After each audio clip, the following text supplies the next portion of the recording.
សូមស្វាគមន៍និងស្ដាប់តម្រុយឆ្នោតយួនប្រចាំថ្ងៃដើម្បីជាកម្លាំងចិត្តសូមពុកម៉ែបងប្អូនចុច like និងសញ្ញាជាវម្នាក់មួយផងដើម្បីទទួលបានតម្រុយថ្មីប្រចាំថ្ងៃតម្រុយឆ្នោតយួននៅថ្ងៃនេះគឺថ្ងៃទី30ខែវិច្ឆិកាឆ្នាំ2025ដើម្បីកុំឲ្យខាតពេលយូរសូមស្ដាប់តម្រុយឆ្នោតពី admin មានលេខ95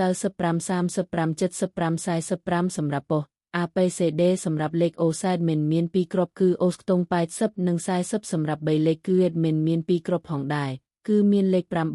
887គុណ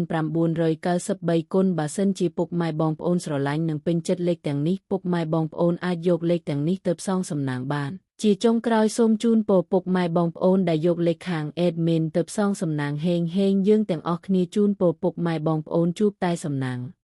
នឹងសុខភាពល្អសូមជម្រាបលាជួបគ្នានៅថ្ងៃស្អែកបន្តទៀត